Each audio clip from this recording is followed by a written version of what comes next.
ওই চেয়ারকে ধন্যবাদ দিচ্ছি, ওই প্রতিষ্ঠানকে, কিন্তু মহামান্য রাষ্ট্রপতিকে, ব্যক্তি শাহাবুদ্দিন সুপ্পু সাহেবকে আমি কিন্তু ধন্যবাদ জানাতে পারলাম না বলে আমি দুঃখিত। এরকম টোকেন দিয়ে দিয়ে এই সংসদ নেতা ছিলেন ফ্যাসিস্ট, এই চেয়ারে বসা ছিলেন হাসিনা। উনি টোকেন দিতেন যুব মহিলা লীগের নেত্রীদেরকে। কিভাবে মন্দ বলা যায়, কিভাবে তারেক রহমান সম্বন্ধে মন্দ বলা যায়, কিভাবে খালেদা জিয়া সম্বন্ধে মন্দ বলা যায়। তারপরে সেই সংসদে আমরা আলোচনায় অংশগ্রহণ করবেন লক্ষ্মীপুর ৪ আসন থেকে নির্বাচিত মাননীয় সদস্য জনাব A B M Ashraf Uddin নিজান। জনাব A B M Ashraf Uddin নিজান, আপনার সময় ৮ মিনিট। ধন্যবাদ আপনাকে। কয় মিনিট? মাননীয় কামরুজ্জামান রতন সাহেব, আপনি বসেন প্লিজ। আউযু বিল্লাহি মিনাশ শাইতানির রাজিম, বিসমিল্লাহির রহমানির রহিম। মাননীয় স্পিকার, আপনাকে ধন্যবাদ। ৭১, ৯০ এবং ২৪-এর রক্তাক্ত জুলাই বিপ্লব, বর্ষা বিপ্লব, এই বিপ্লবে যারা শহীদ হয়েছেন, বিশেষ করে এই জুলাই বিপ্লবে যাদের রক্তের বিনিময়ে, আকাঙ্ক্ষার বিনিময়ে আজকে মহান সংসদে আমরা যারা সবাই এই বিপ্লবে অংশগ্রহণ করার সুযোগ হয়েছিল, আমাদের পরবর্তী ১০০ বছরের প্রজন্ম জানবে যে আমার পিতা, আমার দাদু এই সংসদে আবার কখন ঢুকতে পারবে চিন্তাই করেনি যারা।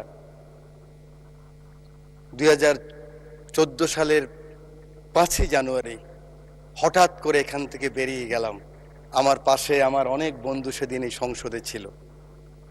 ওরা বলতে পারবে এরকম একটি বিপ্লবের মাধ্যমে, যেখানে এই সংসদ ভবনের লুকিয়ে আছে শুনে প্রত্যেকটি রুম ভেঙে ফেলেছে, কোটি কোটি অর্থ টাকা এই সংসদ ভবনে পেয়েছে, গণভবনের ইট নিয়ে গিয়েছে। এটা বিএনপির লোকেরা নেয় নাই, জামাতের লোকেরা নেয় নাই, এটা ফাইয়াজের মারা নেন নাই, আকরামের মারা নেন নাই, আবু সাইদের আম্মা নেন নাই।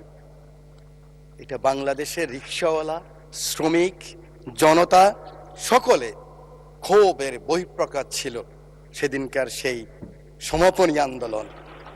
সেই সমস্ত শহীদদের আত্মার মাগফিরাত কামনা করছি। আল্লাহ যেন তাদেরকে বেহেশতের সর্বোচ্চ মাকাম দান করেন। মাননীয় স্পিকার, শহীদ মোহাম্মদ শামীম, শহীদ মোহাম্মদ সবুজ, শহীদ মোহাম্মদ হাসান, শহীদ মোহাম্মদ মাজারুল ইসলাম, মোহাম্মদ ফেরদাউস শহীদ যুবদল নেতা, আরিফ ছাত্রদল নেতা, আপনারা হঠাৎ করে মনে করছেন নামগুলি কোত্থেকে আসলো? অজপাড় গাঁয়ের, মেঘনা পাড়ের। আমার পাশে বসা আছে আমার মাননীয় সংসদ সদস্য, আজকের পানি সম্পদ মন্ত্রী আবুল খায়ের ভূঁইয়া সাহেব, আমাদের অঞ্চলের। এরা শহীদ হয়েছে জুলাই বিপ্লবে। ওদের মাকে আমি কথা দিয়েছি, আমি জানি এর রুলস অফ প্রসিডিউর অনুযায়ী মহামান্য রাষ্ট্রপতির চেয়ারকে আমি সম্মান করতে হবে, সম্মান রেখেই বলছি। ওই চেয়ারকে ধন্যবাদ দিচ্ছি, ওই প্রতিষ্ঠানকে, কিন্তু মহামান্য রাষ্ট্রপতিকে, ব্যক্তি শাহাবুদ্দিন সুপ্পু সাহেবকে আমি কিন্তু ধন্যবাদ জানাতে পারলাম না বলে আমি দুঃখিত।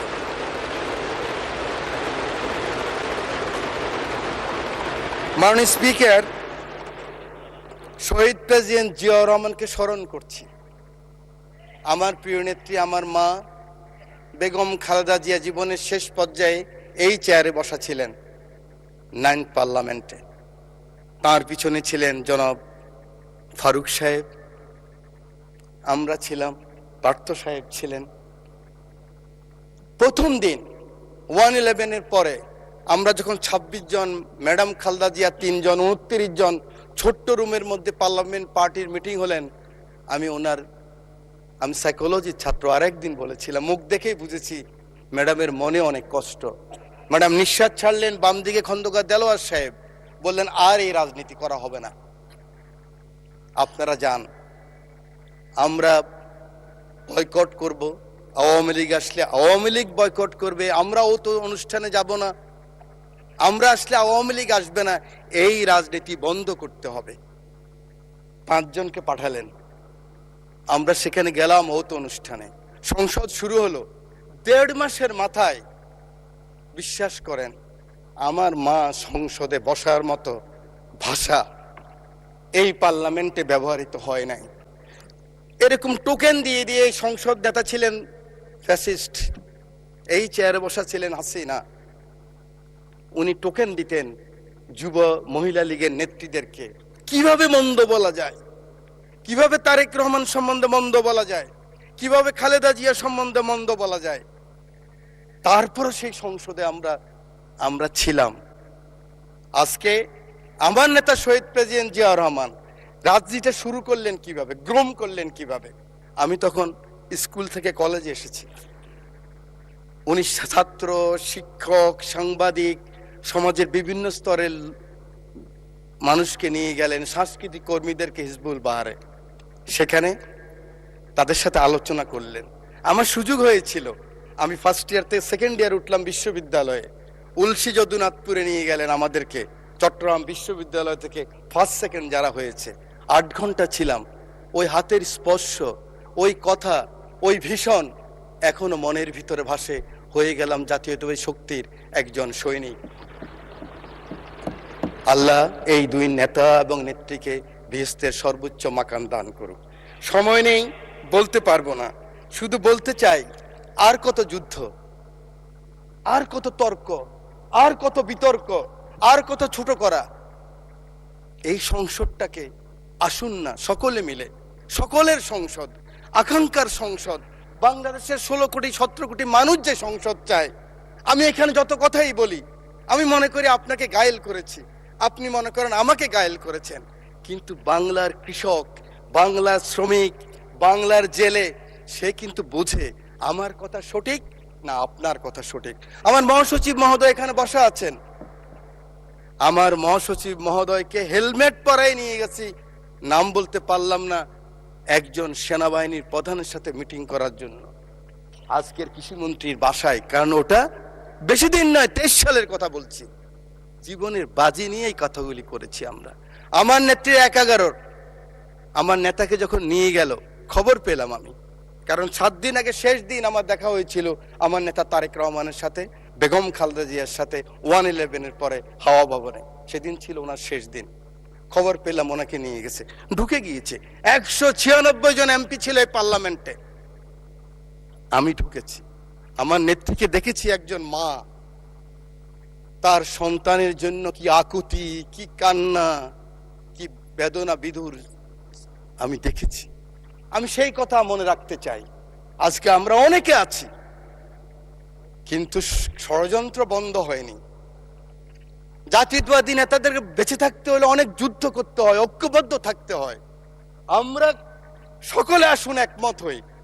আগামী দিনে যে চ্যালেঞ্জ আসবে, এই জাতীয়বাদী শক্তির বিরুদ্ধে আবার যে ষড়যন্ত্র আসবে, সেদিন কারাই প্রধানমন্ত্রীর জন্য জীবনের বাজি রাখতে পারবেন, বাংলাদেশের জন্য বাজি রাখতে পারবেন, সেরকম যদি একটা শক্তি সাহস থাকে, তখনই হবে সবার আগে বাংলাদেশ, তখনই হবে দিল্লি নয়, পিন্ডি নয়, অন্য কোনো দেশ নয়। জি, সময় বাড়ানো হলো আরো 4 মিনিট। Thank you very much. You are very welcome. Thank you very much. আমি আপনাকে ধন্যবাদ জানাই। আমার সংসদ নেতা, আমি ওনাকে হসপিটালও দেখেছি। একজন মানুষ তার কর্মীকে কত ভালোবাসলে, আমি অ্যাপ্রন পরে গিয়েছি, মাস্ক লাগাই গিয়েছি। আমি এমপি ছিলাম, দেখে চিনে নাই। সেই ছবি আপনারা দেখেন, কিন্তু মাথার মধ্যে ব্যান্ডেজ লাগানো।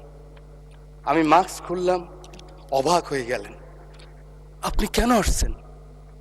আমার চোখের পানি পড়ছে, আমি পিছিয়ে আসলাম। আমি বলতে চাই, এই চ্যালেঞ্জ আবার আসবে, ষড়যন্ত্র বন্ধ হয় নাই। আমরা কে কত বড় হব, কোথায় যাব, কি নিব, কি হব, সেটা বড় কথা নয়। বড় কথা হলো এই চ্যালেঞ্জ গ্রহণ করতে হবে। মাননীয় স্পিকার, একটু আগে আমার সেই ভাই এখন আছেন, আমার নেতা তারেক রহমান ছুটে গেলেন, ওখানে গেলেন, দেখলেন। সাথে সাথে আমি মনে করি আগামী দিনের রাজনীতির জন্য সংসদের বিরোধী দলের নেতা আপনিও ছুটে যাওয়া উচিত ছিল। আমি জানি না আমার কথা কিভাবে নেবেন, যে মাননীয় সংসদ নেতা, আমি শুনেছি, আমি উপস্থিত ছিলাম, কারণ ওনার পিছনে আমি ছিলাম, আপনি গিয়েছেন, উনি বলেছেন আপনার কিছু প্রয়োজন লাগলেও আমাকে বলবেন। এভাবেই রাজনীতিটাকে আমরা এগিয়ে নিতে হবে। বাংলাদেশের মানুষের আকাঙ্ক্ষা এই রাজনীতি, মানুষ আর এই হিংসা প্রতিহিংসা আর দেখতে চায় না। বক্তব্য আমি শেষ করছি। যাওয়ার আগে দ্বিতীয় বিশ্বযুদ্ধের একজন সৈনিক, আমরা জানেন আমরা কিন্তু উইলস্টন যে চার্চিলের পক্ষে, মিত্রশক্তির পক্ষে যুদ্ধ করেছিলাম, এবং আমরা কিন্তু বাঙালিরা সবসময় এরকম ছিলাম। আমরা মুঘলের বিরুদ্ধে ঈসা খাঁ যুদ্ধ করেছে, ফরাজি আন্দোলন, ফকেরি আন্দোলন, এগুলিতে আমরাই করেছি। ইলা মিত্রের আন্দোলন আমরাই করেছি, তিতুমিরের বাঁশের কিল্লা আমরাই করেছি। এই সৈন্য গিয়েছিল, যুদ্ধ করেছে বিভিন্ন জায়গায়। মাননীয় স্পিকার, পরে আসছে বার্মায়। বার্মায় আসার পরে নিজের দেশের কথা মনে পড়েছে। দেশের কথা মনে করার পরে মনে করলো এই বর্গী ওলন্দাজ ব্রিটিশরাই তো অত্যাচার করেছে, আবার তো সেই অবস্থাই হবে। তার স্ত্রীর কথাও মনে পড়েছে। তখন ঢাকায় কিন্তু লণ্ঠনের বাতি জ্বালতো। তো তিনি বলেছেন, পরের জন্য যুদ্ধ করেছি অনেক, পরের জন্য যুদ্ধ করেছি অনেক, এবার তোমার আর আমার যুদ্ধ। যদি বলো এত যুদ্ধ করে কি পেয়েছি? তিউনিসিয়ায় পেয়েছি জয়, উগান্ডায় পেয়েছি জনগণের ভালোবাসা, আর প্রতিবেশী বার্মায় পেলাম ঘরে ফেরার তাগাদা। আমি যেন সেই বাতিওয়ালা, যে পথ্য পথ্য রাস্তায় বাতি জ্বালিয়ে ফিরি, অথচ যার নিজের ঘরে জমে থাকে দুঃস্ব অন্ধকার। এই অন্ধকার আমরা কাটাতে চাই, এই অমনুষ্য থেকে বের হতে চাই। আমরা সুন্দর স্বাভাবিক সকলের জন্য যে বাংলাদেশ, সেই বাংলাদেশ চাই। আমার নেতা তারেক রহমানের সবার আগে বাংলাদেশ, সেই বাংলাদেশ চাই।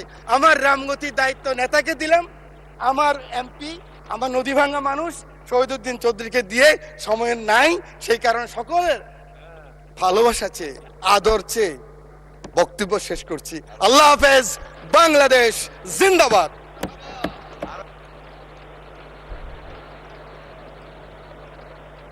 অসংখ্য ধন্যবাদ মাননীয় সদস্য।